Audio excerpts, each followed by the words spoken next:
जब लग गुरु मिले न साचा, तब लग गुरु करो 10 पांचा। क्या गुरु बदल सकते हैं? क्या गुरु बदलने से पाप लगता है? आध्यात्म के इस मैदान में आखिर सही गुरु कौन है?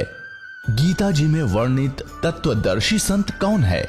इन सभी प्रश्नों के उत्तर जानने के लिए अवश्य सुनिए जगत गुरु तत्वदर्शी संत रामपाल जी महाराज के मंगल प्रवचन। सत साहिब दर्शकों, कल्पना कीजिए कि एक व्यक्ति जो अपने परिवार और समाज में एक सफल व्यक्ति हो और एक अधिकारी हो, और वह अचानक एक भीषण हादसे का शिकार हो जाए और उस हादसे में उसकी कमर की हड्डियां चकनाचूर हो जाएं। और जब वह इलाज करने के लिए डॉक्टर के पास जाए तो डॉक्टर उसको साफ यह कह दें कि आपको अपनी पूरी जिंदगी व्हील चेयर पर गुजारनी होगी, आपका ठीक होना नामुमकिन है। दर्शकों, ऐसी ही कहानी थी छत्तीसगढ़ के निवासी दरबारी राम जी की। दरबारी राम जी एक भीषण हादसे का शिकार हो गए थे और डॉक्टरों ने साफ कह दिया था कि आपको अपनी पूरी जिंदगी व्हील चेयर पर काटनी होगी। दर्शकों, आपको यह बात जानकर हैरानी होगी कि जिस डॉक्टर ने ठीक होने से साफ इनकार कर दिया था, वह आज बिना व्हील चेयर के अपना जीवन बड़ी खुशी के साथ बिता रहा है। दर्शकों, आइए जानते हैं कि आखिर दरबारी राम जी कैसे आज बिना व्हील चेयर के चल पा रहे हैं। आखिर उनके साथ कैसे चमत्कार हुए। सुनते हैं दरबारी राम जी की कहानी उन्हीं की जुबानी। नमस्कार सर। सर नमस्कार सर। सर क्या नाम है आपका? इस दास का नाम है सर दरबारी राम गायकवाड़। सर कहाँ से हैं आप? मैं ग्राम देवरी, डोंडी लोहारा, जिला बालोद, छत्तीसगढ़ से सर। सर संत रामपाल जी महाराज से नाम दीक्षा आपने कब ली? मैं सर 23 सितंबर 2018 को इस दास का नया जन्म हुआ सर। सर क्या काम करते हैं आप? मैं सर कृषि विभाग में ग्रामीण कृषि विस्तार अधिकारी के पद पर अभी वर्तमान में पदस्थ हूँ सर। सर संत रामपाल जी महाराज से नाम दीक्षा लेने से पहले क्या आप कोई भक्ति साधना भी करते थे? वैसे तो मैं कोई विशेष भक्ति साधना तो नहीं करता था सर, लेकिन कभी कभार जैसे पर्व वर्व आता था उसको मान लिया करता था, और विशेष ऐसा कुछ मेरा उसमें लगन नहीं था। तो फिर आप संत रामपाल जी महाराज की शरण में कैसे आए? इसके पीछे सर एक बहुत बड़ा हादसा हुआ मेरे साथ। इनको मैं विस्तार से थोड़ा सा बताना चाहूँगा। मैं अपने बच्चे की स्कूल जा रहा था बाइक से, जाते जाते हाईवे में एक पीछे से कोई 4 व्हीलर मेरे को पीछे से मार दिया। मारने के बाद मैं बेहोश पड़ा रहा। पता चला जब मेरे को हॉस्पिटल लेके गया तो मेरा पेल्विक बोन, जिससे पूरे शरीर के ढांचा खड़ा रहता है, कमर की जोड़ की जो हड्डी है, वो जोड़ पूरा खुल गया था। साथ में मेरे जो बगल के जो हिप्स की जो हड्डी है सर, वो टूट के एक दूसरे में ऐसे घुस गया था। और इनके अलावा बहुत सारी जगह ऐसी चोटें आई थी, जैसे आप देख रहे होंगे कि मेरे नाक फटा हुआ था, मेरे सिर में लगा हुआ था, मेरे हाथ में लगा हुआ था। इस टाइप से मतलब मैं मृत्यु तुल्य स्थिति में पड़ा हुआ था सर। उनके बाद मेरे को जब जिला हॉस्पिटल लेके गया, फिर वहाँ डॉक्टरों ने स्थिति देख करके मना कर दिया कि यहाँ आपका इलाज नहीं होगा, आप सेक्टर 9 चले जाइए करके। तो सेक्टर 9 जब लेके गए तो वहाँ सेक्टर 9 में भी उन्होंने मना करके स्पर्श हॉस्पिटल के लिए रिफ़र कर दिया गया। और स्पर्श हॉस्पिटल वालों ने मेरे को एडमिट किया, 5 दिन रखा। 5 दिन रखने के बाद मेरा किसी भी तरीके से कोई इलाज नहीं कर पाया जिस टाइप से होना चाहिए। जिस कंडीशन में मैं पड़ा था, उस स्थिति में मेरे को तत्काल ऑपरेशन की ज़रूरत थी, लेकिन उस हॉस्पिटल वालों ने 5 दिन रखने के बाद भी वहाँ के डॉक्टर ने बोल के चला गया कि मेरे अभी 2 दिन नहीं आ पाऊँगा, मेरा पारिवारिक काम से बाहर जा रहा हूँ, आने के बाद देखेंगे सर के। इस तरीके से मेरा वहाँ ऑपरेशन भी नहीं हुआ। लास्ट में 5 दिन रखने के बाद मेरे को ये कहा गया कि यहाँ क्या पूरे छत्तीसगढ़ में इस टाइप का एक्सीडेंट का इलाज नहीं होना संभव नहीं है करके। तो फिर मेरे को नागपुर सिम्स में रिफ़र किया गया। जब मैं नागपुर सिम्स गया सर, जाने के बाद फिर वहाँ मेरा 1 दिन बाद ऑपरेशन हुआ। ऑपरेशन के बाद डॉक्टर साहब खुद बोले कि इस टाइप का केस में 10% चांस रहता है आदमी ठीक ठाक होने का, अन्यथा पूरी ज़िंदगी भर चारपाई पे या व्हील चेयर में पड़ा रहता है इस करके। इसी दौरान जब घर को आया, आने के बाद हमारे ससुर जी ने हमारे यहाँ के जो श्रीमती है उनको बताया कि बेटी एक चैनल में एक गुरु जी है संत रामपाल जी महाराज, जिसकी सत्संग आते हैं और सत्संग के लास्ट में बहुत सारे ऐसे भक्त आते हैं जो बताते हैं कि मेरा ये बीमारी ठीक हुआ, मेरा एक्सीडेंट ठीक हुआ, ऐसे ऐसे करके बहुत से बताते हैं। तो वहाँ आपके जहाँ रहते हो उनके कुछ दूरी में एक सूर्य गाँव नामदान दीक्षा केंद्र है, वहाँ आप जाओ और जा करके नाम दीक्षा ले लो और नाम दीक्षा ले के भक्ति करो, बिल्कुल ठीक हो जाएंगे ऐसा करके। जबकि हमारे यहाँ के ससुर जी ऑलरेडी से 15 साल से वो राधा स्वामी पंथ से जुड़े हुए थे, वो इस पंथ में नहीं थे, उनके बाद भी उनने ऐसे परमात्मा की ऐसे प्रेरणा हुई कि उनको भेजे। इस तरीके से सर जी हमारे यहाँ श्रीमती नाम दीक्षा केंद्र सुरेगांव गए और जाने के बाद वहाँ के भगत लोगों से बताया कि ऐसे ऐसे कंडीशन है, मैं उन्हीं के नाम से नाम दीक्षा लेने आई हूँ करके नाम दीक्षा ले करके आए। और आ करके जब घर में भक्ति मर्यादा नियम बताए अनुसार भक्ति मर्यादा शुरू किए, तो जैसे जैसे पत्नी जी ने जैसे जैसे नाम जाप करना शुरू किए मर्यादा में रह कर, तब तक तो मैं भगत जी बिस्तर में पड़ा रहा, ना इधर करवट ले पाता था, न इधर करवट ले पाता था, न बैठ सकता था, न उठ सकता था। सारी क्रियाकलाप है, लेटरिंग करना, पेशाब करना, सारी चीज़ मेरा बिस्तर में हो रहा था, क्योंकि मेरा यहाँ से लेकर के पूरा यहाँ तक का फटा हुआ था। ये यहाँ से यहाँ तक पूरा ऑपरेशन हुआ है, इसको देख सकते हैं। तो ऐसी स्थिति था। इसी स्थिति में मेरे को वहाँ हमारे पत्नी जी ने वहाँ से पुस्तक लाए थे, जीने की राह और ज्ञान गंगा।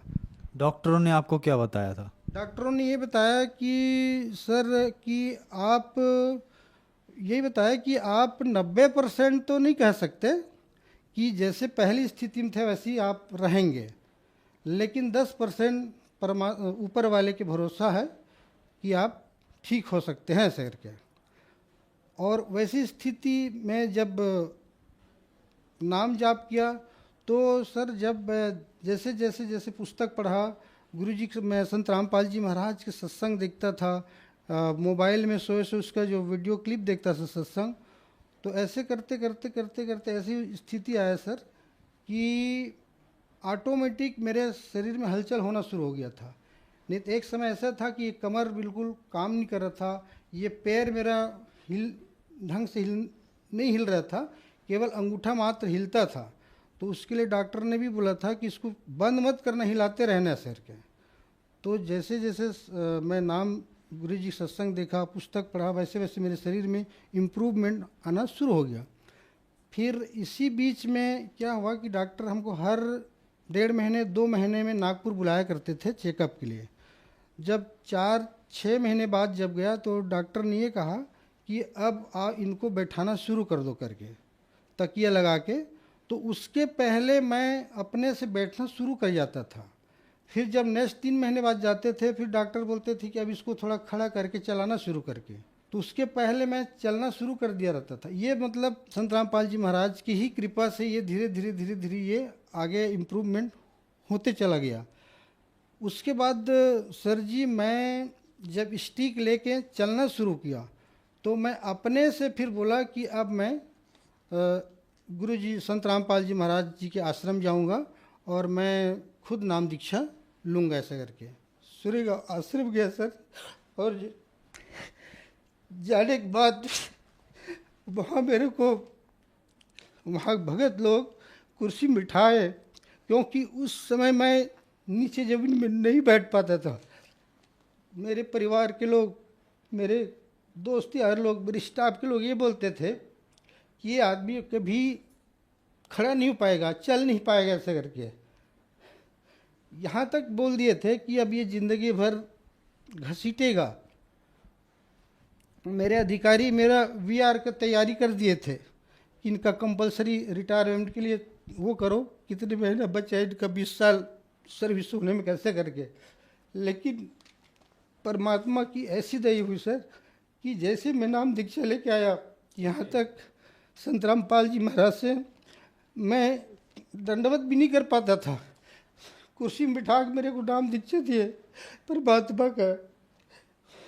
उसके बाद जैसे नाम दीक्षा लेकर आया, साधन मर्यादा में रह के मैं जैसे जैसे भक्ति करना शुरू किया, वैसे वैसे मेरे शरीर में पावर आते गया और आज आप लोग सामने मैं खड़ा हूँ, मैं चल सकता हूँ, मैं दौड़ सकता हूँ, मैं बाइक चला रहा हूँ सर, कार चला रहा हूँ, आज सारी काम कर रहा हूँ मैं। ये केवल परमात्मा कबीर परमेश्वर की ही दया है। ये परमात्मा के चोले में आए संत रामपाल जी महाराज की ही दया है, चमत्कार है, जो आज आप लोगों के सामने में एक सामान्य आदमी की तरह खड़ा हूँ। जिसको कभी लोगों ने मेरे को बोलते थे ये व्हील चेयर में रहेगा, कभी चल नहीं पाएगा, इस टाइप से बोलते थे सर। तो ये बहुत बड़ा चमत्कार हुआ मेरे साथ परमात्मा का।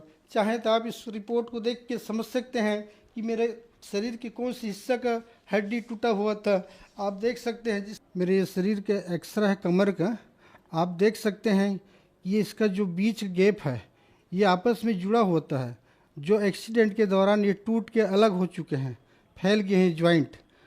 और इसी की वजह से आदमी पूरे, क्योंकि इससे ही यही पूरा शरीर का एक ऐसा है जिससे पूरा शरीर खड़ा रहता है।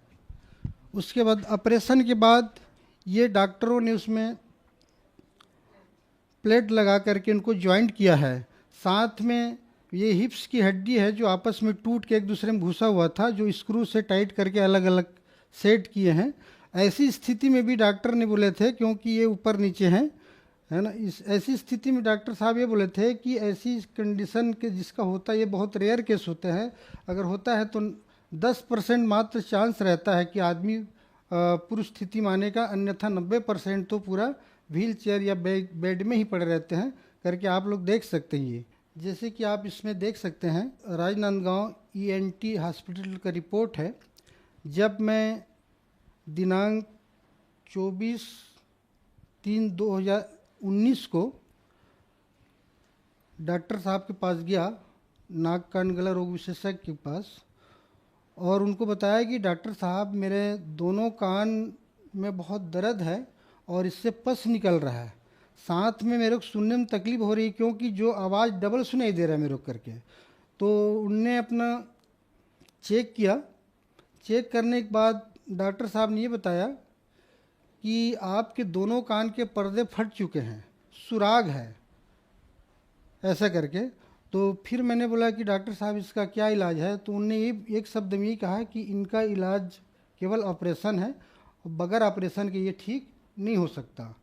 तो मैं बोला डॉक्टर साहब कब कराना पड़ेगा सर के? तो उन्होंने ये बोले कि अभी तो आपके कान पका हुआ पस निकल रहा है, जब तक ये इन्फेक्शन ठीक नहीं हो जाता तब तक ऑपरेशन नहीं करेंगे, तो पहले इसको ठीक होने दो, उनके बाद आप ऑपरेशन के लिए आना करके। फिर जैसे कि आप देख रहे हैं इसके पीछे एक और रिपोर्ट लगा हुआ है, जस्ट ये है।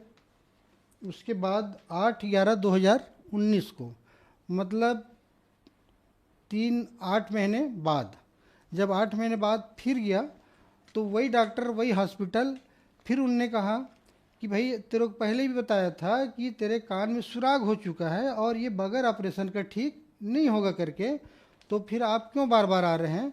अब ऑपरेशन कराना होगा तभी आप आना, अन्यथा मत आना सर के। तो मैं बोला ठीक है डॉक्टर साहब है सर, क्योंकि उनको फिर बताया कि डॉक्टर साहब ये कंडीशन कब बनता है करके।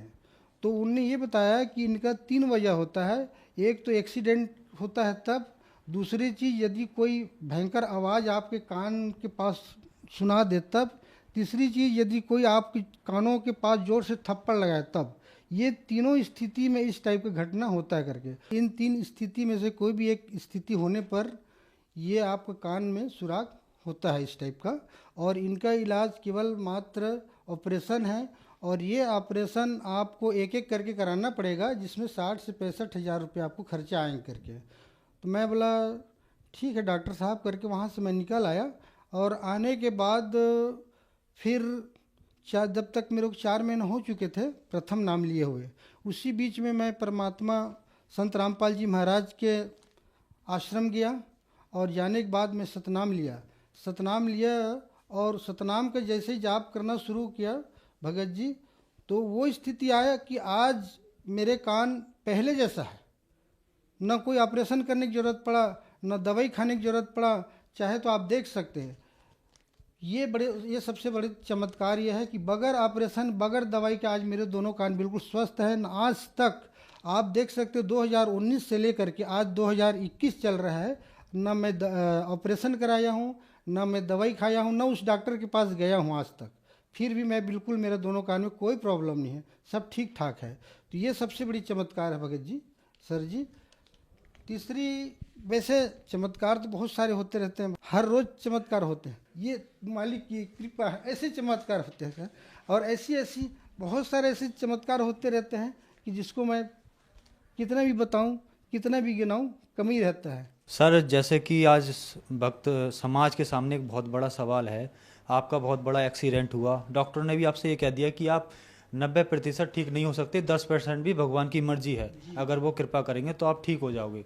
संत रामपाल जी महाराज से नाम दीक्षा ली और आप ठीक हो गए। सर ऐसा क्यों है, लोग तीर्थ स्थानों पर जाते हैं, देवी देवताओं के पास जाते हैं और वो ठीक नहीं हो पाते, लेकिन संत रामपाल जी महाराज बड़ी से बड़ी बीमारियां ठीक कर रहे हैं, तो इसके पीछे क्या लॉजिक है, कैसे कर पा रहे हैं संत रामपाल जी महाराज? ये संत रामपाल जी महाराज जो हैं कबीर परमेश्वर के चोला में आए हुए हैं और ये एक तत्वदर्शी संत है सर। क्योंकि संत रामपाल जी महाराज जो आज शास्त्र अनुकूल ज्ञान दे रहे हैं, एक एक चीज़ को खोल खोल के जो बता रहे हैं, जो प्रमाणित ज्ञान है, और उसमें आज जैसे कि आप वेदों में देखेंगे तो वेदों में स्पष्ट लिखा है कि यदि कोई घोर से घोर, गंभीर से गंभीर बीमारी में हो, मरणास्थन आसन में भी पड़ा हो, यदि तो भी मैं उनको स्वस्थ करके 100 साल का आयु दे सकता हूँ। ये ऑलरेडी वेदों में प्रमाणित है और यही प्रमाणित ज्ञान को हमारे संत रामपाल जी महाराज ने खोल खोल के दिखा रहे सर। और ये शास्त्र अनुकूल भक्ति से ही संभव है, न कि मंदिर मस्जिद जाने से, क्योंकि वो आन उपासना है, वो सही भक्ति विधि नहीं है। सही भक्ति विधि तो हमारे सदगुरु रामपाल जी बता रहे हैं, जिससे हजारों लाखों और करोड़ों लोग ठीक हो रहे हैं, और अधिकांश लोग तो इन्हीं समस्या का समाधान के लिए आते सर जी। संत रामपाल जी महाराज से नाम दीक्षा कैसे ली जा सकती है? संत रामपाल जी महाराज जी से नाम दीक्षा लेने का एक बहुत ही आसान तरीका है। जैसे कि आप देख रहे हैं इस चैनल में जी महाराज का सत्संग आता है, उस सत्संग में नीचे पीली पट्टी चलती है, उसमें बहुत सारे नंबर दिए हुए हैं। इस नंबर से आप कॉल कर सकते हैं। कॉल करने पर आपके जो नज़दीकी नामदान केंद्र है वहाँ आपको बता दिया जाएगा और आप वहाँ जा कर के आसानी से नाम उपदेश लेकर के अपना कल्याण करा सकते हैं। धन्यवाद सर। सर दर्शकों, अभी आपने सुने संत रामपाल जी महाराज से दीक्षा प्राप्त करके सुखी हुए भक्त के अनुभव। अब देखिए जगत गुरु तत्वदर्शी संत रामपाल जी महाराज के मंगल प्रवचन। इसमें बुक्की में पहले भी भूत थे, ये सत्संग सुनने वाले कि ये हाल होया करें, अंगारा सी आंख हो जाती, आंखों पर आंसू पड़ने लग जाते। उसमें पहले भी भूत बैठे थे और वाणी सुना करते थे गुरु ग्रंथ साहब की, तो वो आत्मा को रुआती है कि हम तो मर गए, डूब गए, कति भूत बनकर बैठ गए। तो वो न्यू रोए थे, उस बुक्की में पहले भी भूत थे और वह बेहोश होकर पड़ जाती। फिर कहते हैं, फिर जब स्वामी जी महाराज कथा से फुर्सत पाकर हुक्का पीते थे, वाह परम धनी, या और कसर रह रही थी हुक्का पीने की। कबीर साहब कहते हैं, अमल आहारी आत्मा कदे न पावे पार, कहे कबीर विचार के त्यागो तत्व विचार, तत्व को विचार करके इनको त्याग दो। भांग तमाखू छोतरा आफू और शराब, कहे कबीर कौन करे बंदगी, ये तो करें खराब, ये तो बर्बाद कर देते हैं बने बनाए हलवे को। अब बने बनाए हलवे में एक मुट्ठी वालू रेत घेर दे। कई भगत कहते हैं उनके चेले, क्योंकि उकेत के फर्क पड़े, आत्मा तो निर्लेप है, फिर निर्लेप से तो भजन की जरूरत है आत्मा को, वह तो निर्लेप है। फिर वाह भाई वाह, फर्क क्यों नहीं पड़ता? हलवा बना के 1 किलो घी का और ऊपर तो बालू रेत घेर दे, इतना वो बतेरा करकरा कर दिया, सारा काम नाश कर दिया। यानी ये तो हलवा भी ना बना रहे थे, इनके पास तक कख भी नहीं था। इस सत भक्ति करते हुए यदि थोड़ा सा विकार कर दोगे तो नो कर दिया तुमने, वो बना बना काम बिगाड़ दोगे। अब ये हुक्का पीता था, 500 नाम काल के जाप करता था, हठ योग करता था, किसी भी संत ने नहीं करे जिनको परमात्मा पाया। तो ये इनकी फिर दुर्गति होनी थी। अब देखो आगे चलते हैं। इसी शिवदयाल जी के जीवन चरित्र पर।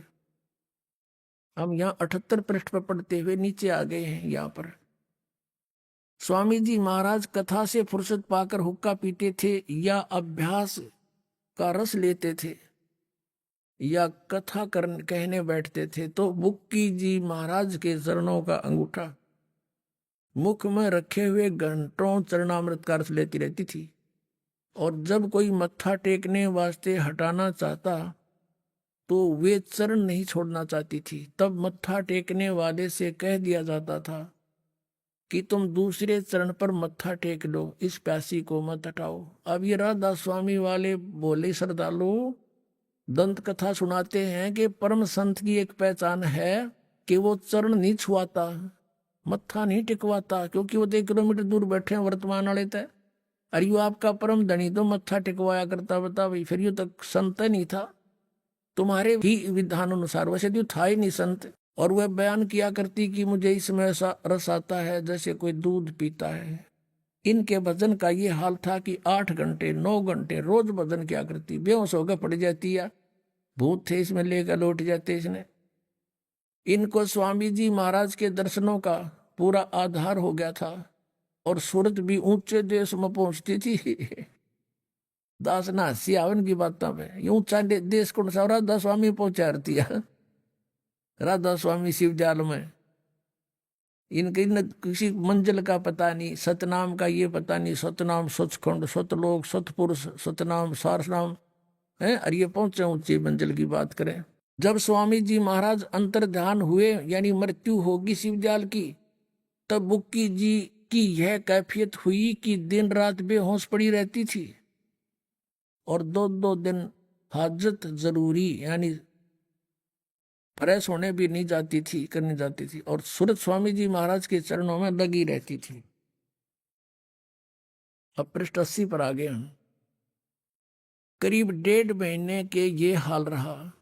सबको खोप हो गया, डर हुआ कि शायद इनकी देह छूट जावे। तब स्वामी जी महाराज ने इनको दर्शन दिए और फरमाया कि जिस तरह तू सेवा पेशतर किया करती थी उसी तरह से करो। और फिर उसी रोज से बुक्की रोज भोग भी तैयार करती थी और मेरे पन्नी गली वाले मकान में पहले दस्तूर के माफिक पलंग बिछाती और हुक्का भरती थी। वह पलंग अभी तक बिछा रहता है और गर्ज की जिस तरह से पेशतर सेवा किया करती थी उसी तरह से कुल काम करने लगी। और स्वामी जी महाराज उनको ध्यान के समय में प्रकट दर्शन देते थे और कुल सेवा उसी तरह कबूल फरमाते थे जैसे अंतर ध्यान होने के पेशतर करते थे। अब सुनो, इनकी अंग्रेजी दास समझ शायद आपका ना समझ में, आपका होती तो पहले आले हो या, क्योंकि 150 साल हो गई सड़ंगेन पढ़त्या ने और इसको परम धनी मानत्या ने।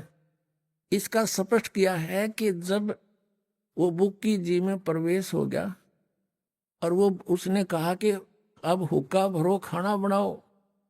अब बुक्की खुद रोटी बनाती हुक्का भरती और वो लेखक जो श्री शिवदयाल जी का छोटा भाई था प्रताप सिंह सेठ, वो कहता है मेरे पन्नी वाली गली के पलंग में जहां इनका जन्म हुआ था शिवदयाल जी का, वो फिर छोटे भाई का बाटा आ गया होगा, कहता वो पलंग अब भी बिछा हुआ है और उस पर बुक्की खाना बना के हुक्का भर के और पलंग पर बैठ के और फिर वह रोटी खाता हो। शिवदयाल बुक्की खाती हुआ बुक्की में बैठा था और हुक्का पीता, फिर गुरुड़ गुरुड़।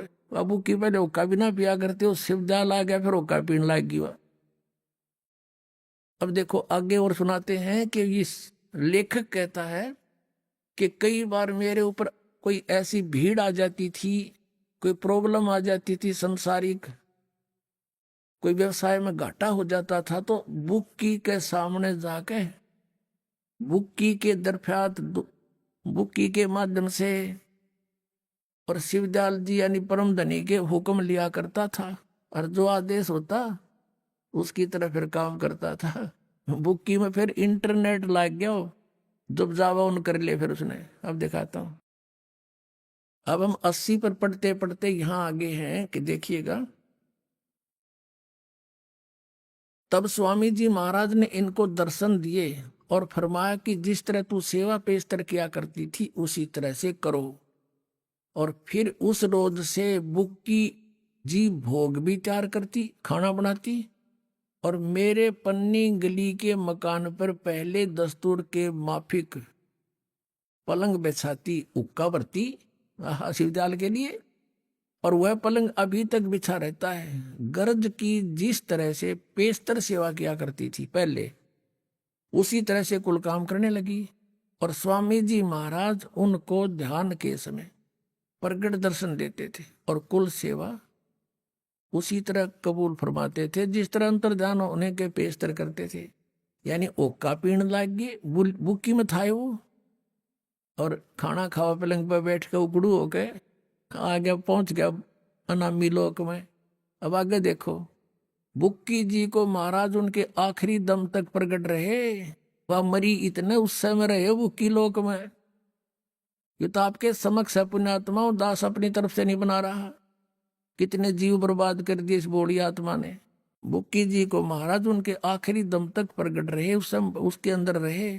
यहाँ तक कि जिस किसी को जब कोई बात स्वामी जी से अर्ज करनी होती थी तो वे बुक्की जी के जरिए से दरख्वास्त किया कर लिया करते थे। बुक्की जी में इंटरनेट लग गया, जाते खोल लेते, फिर उसको ये भूत बैठ गया आके उसमें। यानी बुक्की जी अभ्यास में स्वामी जी महाराज को प्रकट करके हम कलाम हुआ करती थी। इस नियाजमंद को भी जब कभी भीड़ के समय पर घबराहट होती थी और किसी तरह से अकल काम नहीं देती थी, तब बुक्की जी के जरिए से स्वामी जी महाराज का हुक्म लिया करता था। इंटरनेट खोल लिया करता यूं भी जाकर उसमें, और जैसा हुक्म होता था उसी के मुताबिक बंदा कारबंद होता था। और इसी तरह से राय साहब ने, ये जो और एक इनका पर था, राय साहब संत था, वो उनका चेला शिवदयाल का, ने भी मौज की थी। बुक्की के जरिए से 2-4 बार हुक्म हासिल किए थे। बस सारा जीवन में 2-4 भाई। अब ये है पुण्यात्माओं, इनका सारा सांग दिखा दिया थारे सामने। इनको नींव अस्त्र कर दिया इन परम धनियों को, ये सत्कर मान लियो। अब विचार करो पुण्यात्माओं, जो साधना साधक करते हैं, लाखों शिष्य हैं उनके, और उनमें एक बुकिए पाई जिसमें भगवान बोल रहा था, या सारे फिर उसका आगे लाइन लगा के खड़े हो जाना चाहिए था। जो भगवान आ गया था उसमें, वो प्रेत बना, क्योंकि साधना सारी गलत, वो का पीवे हठ योग करया और सारा काम बिगाड़ के चला गया, और उसको परम धनी मान के ये सारे भोली आत्मा कहते हैं, परमात्मा कहते हैं कि ये जैसे दीपक पर पतंग गिर जाते हैं, उसको शीतल और सुंदर वस्तु जान के, ऐसे इन काल के दूतों के ऊपर ये भोली आत्माएं जाकर उन पर समर्पित हो जाती, अपना जीवन उस पतंग की तरह नष्ट कर जाते हैं। जैसे वो दीपक को एक अच्छा शीतल और सुंदर वस्तु जानकर उसके चिपकते ही मर गया। तो ये लाखों करोड़ों जीव बर्बाद कर गया। यू एक शिवदयाल काल का दूत था। अब परमात्मा कहते हैं, साच कहूं तो जग नहीं माने, और झूठ कही ना जाई हो, और सच्चे को ये मानते नहीं, झूठा जगपति आई हो। पुण्यात्माओं, जो सतनाम केवल कुछ चंद पुण्यात्माओं को प्राप्त हुआ था, और उनके विषय में वेद कहता है कि वो परम श्रेष्ठ बहुत महान आत्मा होती हैं, जिनको भगवान आकर मिलता है और उनको उपदेश करता है। और उनको परमात्मा उसमें मना कर गया था कि मेरा और काल का भाई एक प्रोमिस हो रहा है, एग्रीमेंट है कि 3 युगों में जीव थोड़े ले जा। और अभी ये कलयुग का प्रारंभ है, जब परमात्मा आए कबीर परमेश्वर जी, और उसी समय नानक साहिब जी उनके समकालीन थे। सन 1398 से सन 1518 तक परमेश्वर यहाँ रहे अतिथि की तरह। सह शरीर आए थे शिशु रूप धारण करके, सह शरीर मगर से चले गए थे लाखों व्यक्तियों के सामने। उनका शव नहीं मिला था, शरीर नहीं मिला था, सुगंधित फूल मिले थे। और आदरणीय नानक साहिब जी का जन्म हुआ सन 1469 में। कबीर परमेश्वर जी समझो 1398 से और 1518 तक, यानी 1469 से लेकर 1518 तक परमेश्वर कबीर देव जी और नानक साहिब जी समकालीन थे। तो इन महापुरुषों को परमात्मा ने सतनाम बताया और कहा कि अभी तुम इसको कहीं सार्वजनिक नहीं करना, ये सत्कर मान लेना। आपने कल नानक साहिब जी की जन्म साखी में, जो कि सबसे एथेंटिक मानी जाती है, इनके बाला और मर्दाना के द्वारा कानों सुनी ही उसमें लिखी गई है, उसमें स्पष्ट देखा कि परमात्मा के पास ये गए, सतपुरुष के पास। प्रकाश ही प्रकाश है, क्योंकि वो लोक तेजों में है। वो जो सतलोक है वो बहुत तेजों में, प्रकाश में है। यजुर्वेद अध्याय नंबर 5 के मंत्र 32 में कहा कि वो सवर ज्योति रित धामा कबीर बंभारी असी। वो कबीर परमात्मा बंधनों का शत्रु बंदी छोड़, पापों का नाश करने वाला, पापों का शत्रु पाप नाशक, और सवर ज्योति रित धामा जो स्वयं प्रकाशित सतलोक रहे, उसमें रहने वाला सतलोक में। और वही नानक साहब जी कहते हैं कि वहां प्रकाश ही था, बहुत प्रकाश है। उस प्रकाश में भगवान विष्णु बैठे हैं। विष्णु भगवान, ये त्रिलोकी विष्णु का तो संतों के मार्ग में रोल खत्म हो जाता है। जैसे यजुर्वेद अध्याय नंबर 5 के श्लोक नंबर 1 में कहा कि अग्नि तनुरसी विष्णुवे तवा सोमस्य तनुरसी। विष्णु माने सबके पालन पोषण करने वाला। गीता जी अध्याय नंबर 15 के श्लोक नंबर 1 में कहा कि ऊर्ध्व मूलम अधः शाखम, ऊपर को जड़ वाला, नीचे को शाखा वाला, ये उल्टा लटका हुआ संसार रूपी वृक्ष है। ऊपर को जड़ तो पूर्ण परमात्मा सत्य पुरुष है, और नीचे को तीनों गुण रूपी शाखा है, यानी उस मूल से। और गीता जी अध्याय नंबर 15 के श्लोक 16 और 17 में 3 पुरुष बताए, सर्वपुरुष, अक्षर पुरुष। सर्वपुरुष और अक्षर पुरुष के विषय में 16वें श्लोक में कहा है कि ये तो नाशवान है, और इनके अंतर्गत जितने प्राणी हैं वो भी नाशवान हैं। इनकी जीवात्मा किसी की नहीं मरती। अब जैसे पेड़ को जड़ से खुराक मिलती है, आहार मिलता है, तो इस पेड़ का विष्णु जड़ है। पेड़ का जो विष्णु है पालनहार, वो मूल है। ऐसे 15वें अध्याय के 17वें श्लोक में कहा है कि उत्तम पुरुष है तो अन्य परमात्मा इति उदाहरते। वो सही भगवान, श्रेष्ठ पुरुष तो इन सरपुरुष और अक्षर पुरुष से कोई और है। वो कौन है? गीता जी अध्याय नंबर 8 के श्लोक नंबर 1 में अर्जुन ने पूछा, परमात्मा आपने 7वें अध्याय के 29वें मंत्र में जिस तत्परम और पूरे आत्मिक ज्ञान और सब कर्मों से परिचित होने के बाद कहा कि वो प्राणी केवल जरा और मरण से छूटने का ही प्रयत्न करता है, यहाँ की किसी वस्तु की चाह नहीं रहती। तो किम तत्परम 8वें अध्याय के 1 श्लोक में पूछा, वो तत्परम क्या है? उत्तर दिया 3रे श्लोक में गीता ज्ञानदाता 8वें अध्याय के कि वो परम अक्षर ब्रह्म है। तो यहाँ 15वें अध्याय के 17वें श्लोक में उस परम अक्षर ब्रह्म को, चाहे परम अक्षर पुरुष को, उसकी महिमा है। उत्तम पुरुष है तू अन्य परमात्मा इति उदाहरत है। ये लोग तरम अविश्य विवर्ती अवे ईश्वर है। वो तीनों लोकों में प्रवेश करके सबका धारण पोषण करता है। वो अविनाशी परमात्मा है। तो विष्णु जो मूल परमात्मा है वो विष्णु है, वो धारण पोषण करता, वास्तव में विष्णु वो है। इब आगे विष्णु बने रहो कोई भी, जैसे टहनी को खुराक मिली कहां से? मूल से। और टहनी के लागे फल, वो फल टहनी ने दिए, लेकिन वो विष्णु नहीं, विष्णु तो उसका जड़ है। तो ऐसे हमने आगे चलना। तो यहाँ नानक साहब जी ने कहा कि वहां भगवान विष्णु विराजमान थे, लेकिन इन्होंने न्यूना का लक्ष्मी भी विराजमान थी। अब संतों के कोड वर्ड दास समझ सकता, तुम आप बालक हो, आप नहीं समझ सकते। और उसके आगे फिर देवता इंद्र जैसे हाथ जोड़े खड़े। परमात्मा ने लिखा गरीबदास जी ने अपनी वाणी में के सतलोक में यहाँ के कोटे कृष्ण करें करीला धन तू सर्जन हारे। इसे इसे यहाँ के सतर के इंद्र अंदर देवता जैसे थे, लाखों करोड़ों देव वहां हंस हैं, तो वो थे वहां पर।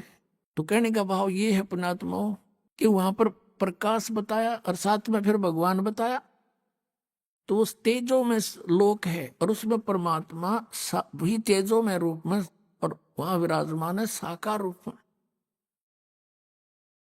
और ये बताओ निराकार रूप में और सतनाम। तो उस परमात्मा ने नानक साहब जी बता रहे हैं कि मेरे को स्पष्ट आदेश दिया था कि सतनाम को के उपदेश के लिए जो भेजा है उन्हीं को बताना। तो ये कह रहे थे आपका जो आज्ञा होगी उन्हीं को सतनाम का प्रकाश करूंगा, नहीं तो कति नहीं करूं। परमात्मा का आदेश हो गया था। फिर धर्मदास मोरी लाख दुआई। अब ये मूल ज्ञान की दबार न जाए। मूल ज्ञान में ये सारा प्रोसेस आ जाता है और यू ज्ञान जो दास बता रहे। तो इसलिए संतों ने अपनी वाणी में बोल दिया सारा का सारा। और संतों की वाणी समझना, वेद भी आसान है इनकी वाणी के सामने। वेद तो कुछ भी नहीं है। आपके सामने गीता जी आप दास ने अनुवाद करके दिखा दिया, पहली का कैदा हो गया आपके लिए। और संतों की वाणी नहीं समझ सकते आप अभी भी। ये तो वो खजाना है जो वहां दुर्गा देखा हुआ उन्होंने, तो उसको ये दास ही आपको रह रहकर समझाएगा। तो उन्होंने कोड वर्डों में लिख दिया जानबूझकर। जब वो समुद्र के ऊपर चल रहे थे मर्दाना और बालाजी, नानक साहब ने न्यों भी दिखाना था कि हम इस नाम से मोक्ष हुआ मेरा। वो सतनाम का 2 अक्षर का मंत्र बोल बोल कर जाप करने लगे ना, तो सांस से सिमरण करना बोलना था ही नहीं। और मर्दाना ने नकल कर ली। उसको ऐसा झटका लगा वो डूब गया होता, मर गया होता। तो नानक साहब ने कहा कि खबरदार दयु जाप किया, हम कहें वो करो, तुम ये नकल मत करो। ये झटका देना जरूरी था। परमात्मा का आदेश है। धर्मदास मोरी लाख दुआई, लाख दुआई। देख भगवान ने के हाथ जोड़ कर कहूँ भाई दया करियो मेरे पे, इसने बताइयो ना किसी थे। जय तुमने यो मंत्र बता दिया हो तो बिचली पीढ़ी हंसनी तेरी पुण्यात्मो, आपके लिए दया करिए। उन महापुरुषों ने आपको ज्ञान भी देंगे, रास्ता भी बताएंगे। जैसे गुरु नानक देव जी आए थे और भी संत आए थे, उन्होंने वाणी का पाठ और धर्मयज्ञ शुरू करा दिए। ये समझो ग्लूकोज लगा दी एक मरीज के, और ग्लूकोज रोग नहीं काट सकता। और सर्जन बिना ऑपरेशन नहीं हो सकता। अब ये दास भेजा सर्जन। अभी तक इस मानव समाज के ग्लूकोज लागे महापुरुष वाणी पढ़ते रहे, धर्म यज्ञ हो गया, ज्ञान यज्ञ करते रहे। इनसे मनुष्य जीवन मिलता रहा, मोक्ष नहीं हो सकता था और कर्म का दंड भी भोगता ही रहना पड़ेगा। तो इसलिए उन्होंने किया था कि अगर हमने यूं बता दिया काल के दूता का हाथ लग जाएगा और ये भी यही नाम देवेंगे। इनके पास ये अधिकारी है ही नहीं। अधिकारी के बिना यो मंत्र कति काम नहीं करे, चाहे कोई आप देता रही हो। इस दास से प्राप्त करके यदि कोई ये नाम दान करता है वो महादुष्ट है और नाशक है समाज का, क्योंकि वो अधिकारी नहीं है। एक अनधिकारी से बनाया हुआ डुप्लीकेट लाइसेंस या पासपोर्ट वहां पहचाना जाएगा जहां पर इसकी जांच होती है, और वहां फिर वह तो बहुत देर हो चुकी होगी, लुट चुका होगा वो प्राणी। सब कुछ बेच ब्याज कर खोज कर जब स्वदेश आता है तो सारा पैसा लालू करो वापस आने की तैयारी करता है। तो पुण्यात्माओं, ये समागम जो चल रहा है ये वो समागम है, उस उपलक्ष्य में है कि परमात्मा आए थे और इन महापुरुषों को मिले थे। उनमें से एक है आदरणीय गरीबदास साहिब जी, गांव छुड़ानी, जिला झज्जर, हरियाणा वाले। उन्होंने क्या बताया है? मत दे दी है बाल में याणे नू, मत दे दी है बाल में याणे नू, मत दे दी, मैं तो दे दी है बाल में याणे नू, मैं तो दे दी है बाल में याणे नू, मैं तो दे दी है बाल में याणे नू, मैं तो दे दी है बाल में याणे। गीता और भागवत पढ़े नहीं बुझे शब्द ठिकाने नू, गीता और भागवत पढ़े नहीं बूझे शब्द ठिकाने नू। गीता और भागवत पढ़े नहीं बूझे शब्द ठिकाने नू। मन मथुरा दिल द्वारका नगरी, क्या करो बरसाने नू। तो दे दी है बालम, मत दे दी है बालम याने नू, मत दे दी है बालम याने नू। गरीबदास साहिब जी कहते हैं आत्मा रोती है जब इसको पता लग जाता है कि हे परमात्मा, मैं अपनी गलती से यहाँ फंस गई और इस काल का बंदगी काल से मेरा, इस मन से मेरा विवाह कर दिया इस काल से, और ये अनजान है सारी, उल्टे काम करे अच्छे काम में रुचि नहीं। और इसी के वश होकर ये साधु संत क्या करते हैं, बोली आत्मा, गीता और भागवत पढ़े नहीं बूझे शब्द ठिकाने नू। ओए होए हे परमात्मा, एक एक वाणी माल की ऐसी अनमोल है, गूढ़ रहस्य से भरी पड़ी है।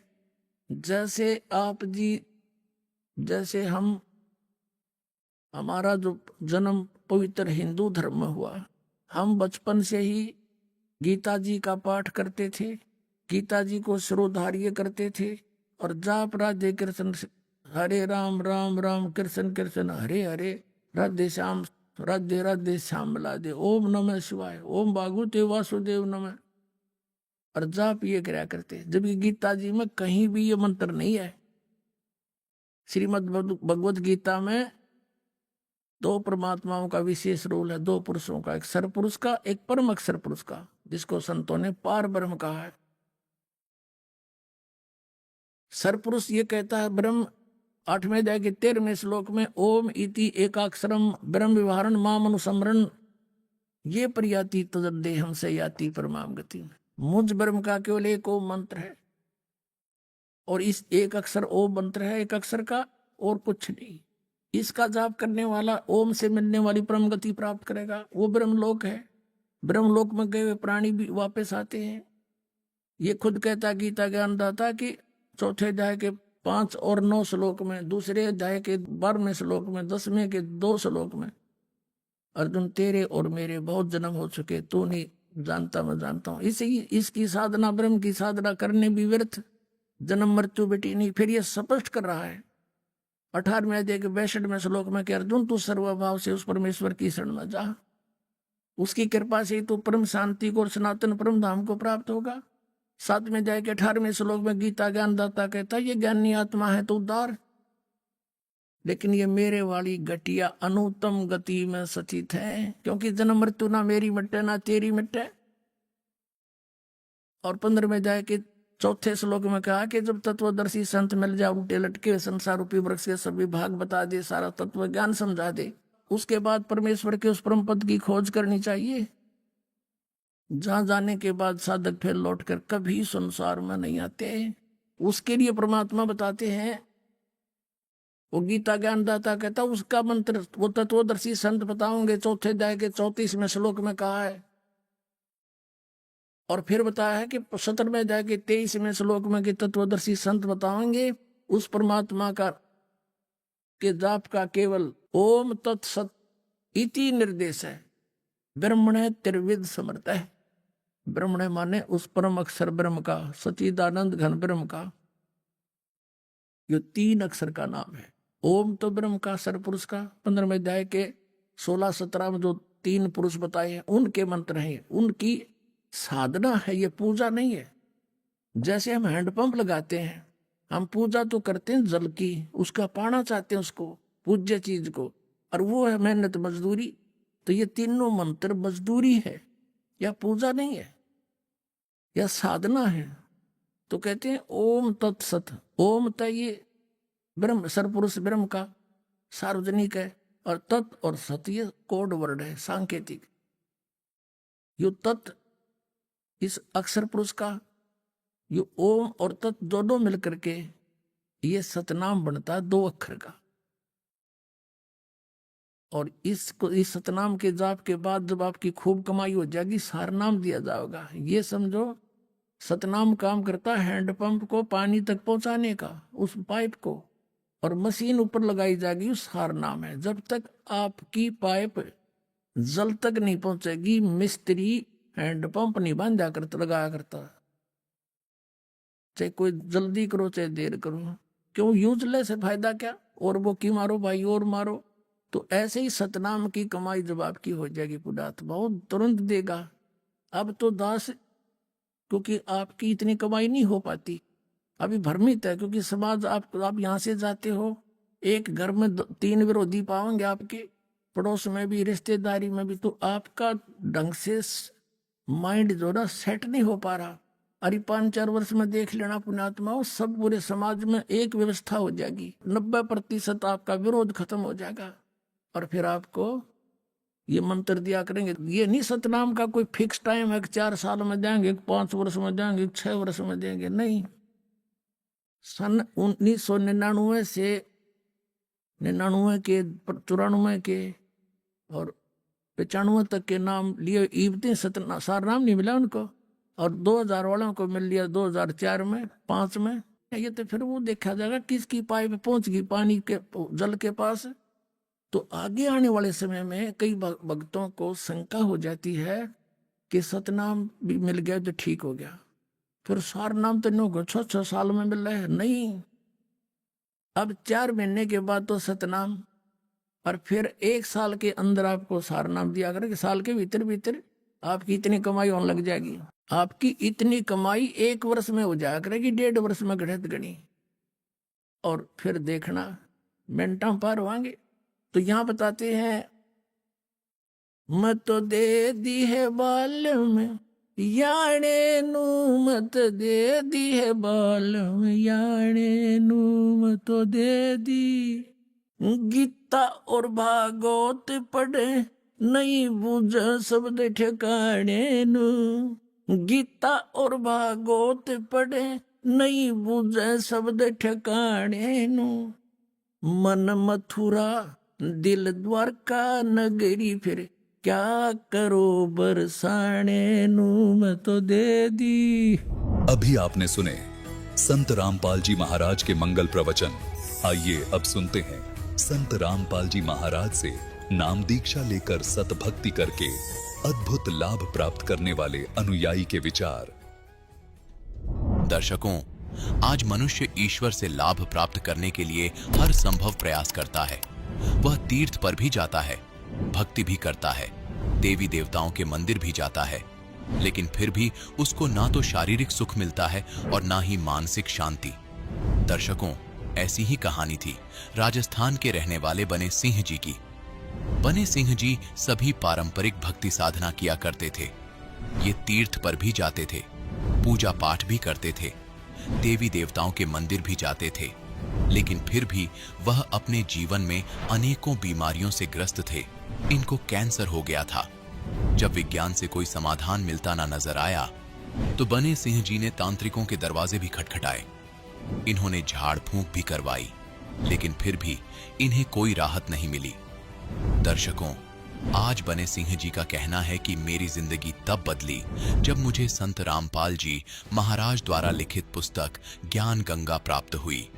दर्शकों, न जाने संत रामपाल जी महाराज ने इस ज्ञान गंगा पुस्तक में ऐसा क्या लिखा है कि जिसको पढ़ने मात्र से ही लोगों को लाभ मिलने लग जाते हैं। लोग यह दावा करने लग जाते हैं कि मुझे पूर्ण परमात्मा का वास्तविक ज्ञान अब हुआ है। दर्शकों, आखिर बने सिंह जैसे तमाम लोग अपनी सभी पारंपरिक भक्ति साधनाओं को छोड़कर संत रामपाल जी महाराज द्वारा बताई गई भक्ति साधना को क्यों अपना रहे हैं? इसके पीछे की सच्चाई क्या है? आइए सुनते हैं बने सिंह जी की कहानी, उन्हीं की जुबानी। नमस्कार सर। सर नमस्कार। सर क्या नाम है आपका? सर मेरा नाम बने सिंह है। सर कहाँ से आए हैं आप? सर मैं राजस्थान के करौल ज़िले में एक टोड़ीम तहसील है, वहाँ पे गांव पड़ता है करेरी मोहनपुर, वहाँ से आए हूँ।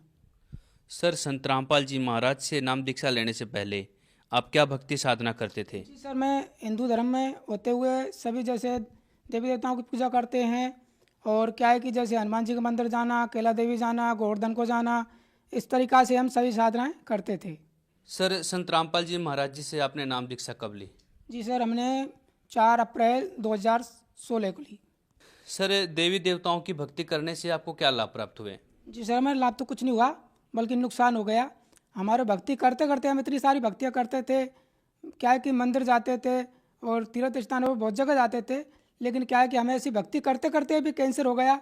हमारे पिताजी को ऐसी घातक बीमारी हो गई जिससे क्या है कि उनको कुछ भी दिखाते दिखाते झाड़ फूक बहुत भी करवाया, बहुत सी दवाई गोलियाँ खाई, फिर भी कुछ भी आराम नहीं पड़ा हमारे पिताजी को भी।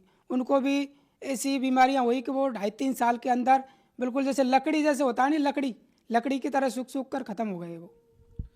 सर, आपने बताया कि आपको कैंसर हो गया, तो इस कैंसर कितने साल तक रहा सर आपको? जी सर, मेरे कैंसर ये कम से कम 1.5 साल रहा। तो हम नज़दीक हॉस्पिटल गए, पहले हमारे करोल जिले में पड़ता है, तो हम प्राइवेट गए थे।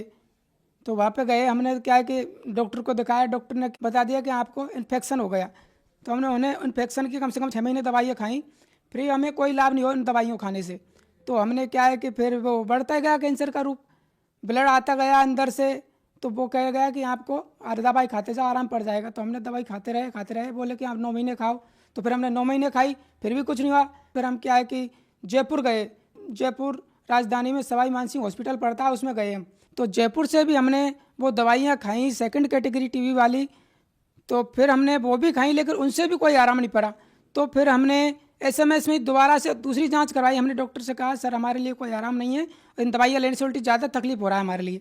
तो उन्होंने क्या है कि 21 रोज़ में जो जांच आती है वो बाहर जाती है जांच, तो वहाँ से वो जांच आई।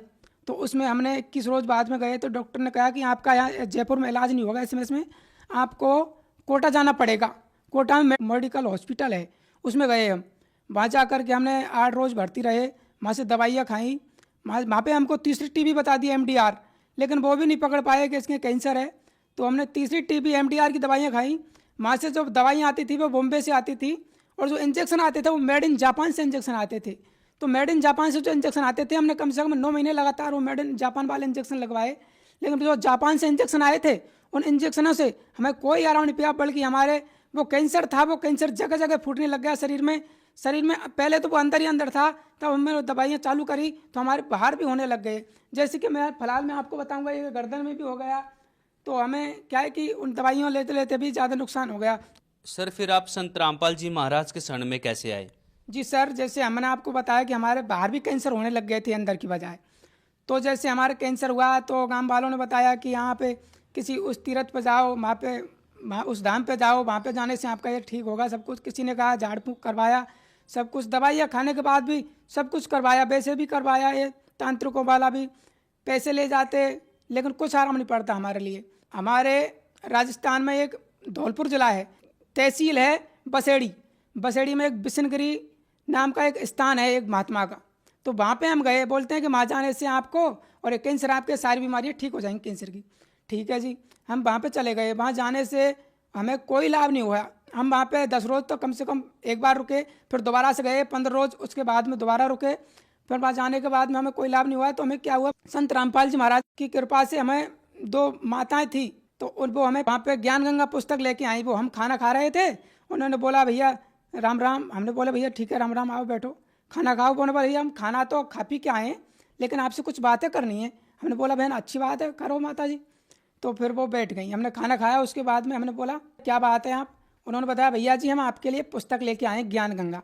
मैंने कहा भैया जी ज्ञान तो हमें बहुत है, हमको पुस्तकों की क्या जरूरत उतारी है? तो उन्होंने कहा नहीं भैया जी आपको देखो ये अच्छी पुस्तक है, हमारे वेद शास्त्रों के जुड़े हुए ज्ञान है, ये कोई मनमाना आचरण नहीं है, ये नहीं कि हमने हमारी इच्छा से बना दी है पुस्तक, ऐसा कुछ नहीं है। इसमें ओरिजिनलिटी मिलेगी आपको टोटल। हमारे जो 4 वेद हैं, 6 शास्त्र हैं, 18 पुराण हैं, जो हमारे हिंदू धर्म के अलावा और भी जो धर्म है उन सबका ज्ञान मिलेगा इसके अंदर, और आपको अच्छी साधना मिलेगी। तो जी सर, हमको वहाँ से उन बहनों ने ज्ञान गंगा पुस्तक दी, तो हमने उस ज्ञान गंगा पुस्तक को और पढ़ा। उस पढ़ने के बाद में हमने 1 रोज़ वो पुस्तक पढ़ी।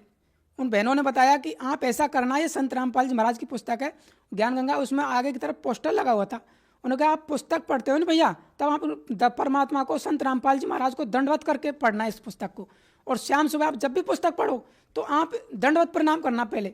मैंने कहा भैया ठीक है। हमारे तो क्या है कि दुखों से जूझ रहे थे हम तो बहुत, तो हम मरता क्या नहीं करता। हमने सर क्या किया, वो पुस्तक दंडवत प्रणाम करके पढ़ना चालू कर दिया। तो हमने वो पुस्तक कम से कम सारे दिन पढ़ी, वो 4-5 बजे तक सुबह से लगे हम। तो पढ़ने के बाद हमने देखा कि इसमें तो कुछ ज्ञान अच्छा है।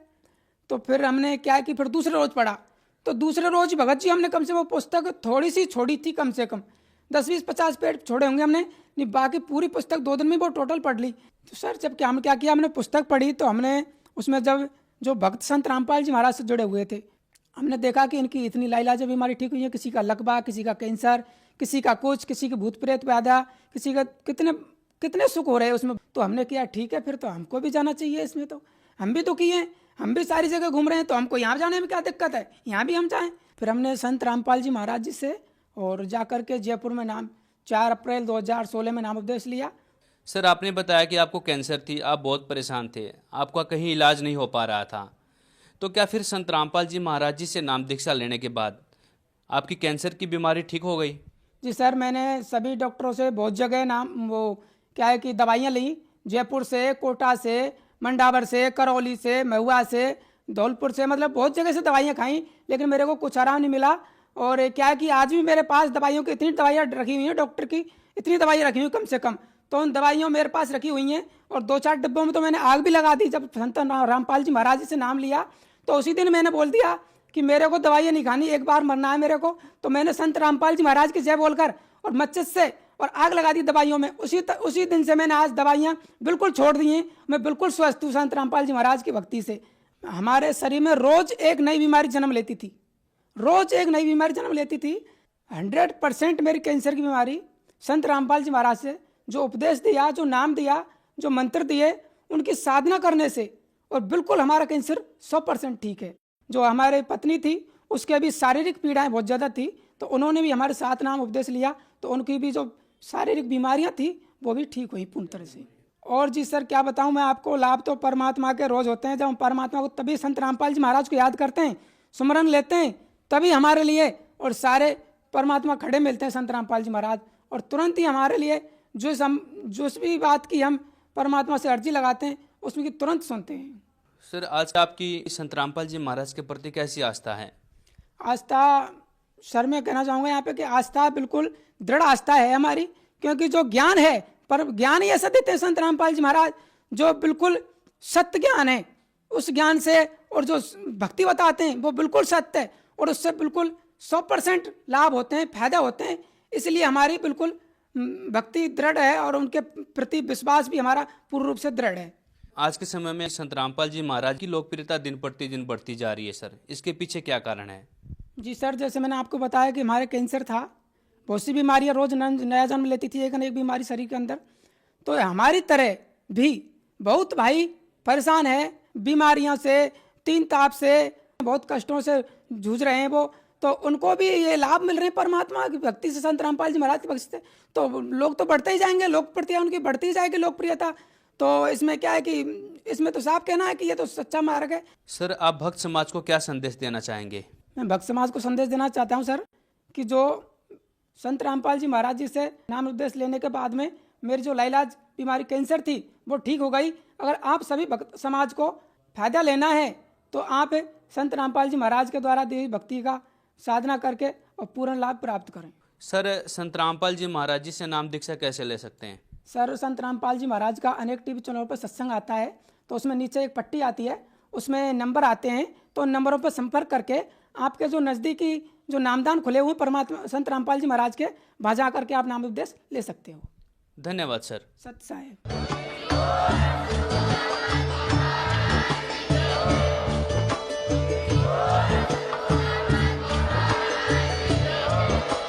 आप सुन रहे थे जगत गुरु तत्वदर्शी संत रामपाल जी महाराज जी के मंगल प्रवचन। अधिक जानकारी के लिए विजिट कीजिए हमारी वेबसाइट www.jagatgururampalji.org। संत रामपाल जी महाराज जी के शुभ आशीर्वाद से पूरे विश्व भर में 500 से भी ज्यादा नाम दीक्षा केंद्र हैं, जिन पर संत रामपाल जी महाराज जी द्वारा ऑनलाइन निशुल्क नाम दीक्षा दी जा रही है। अपने नजदीकी नाम दीक्षा केंद्र का पता करने के लिए संपर्क करें 8222880541।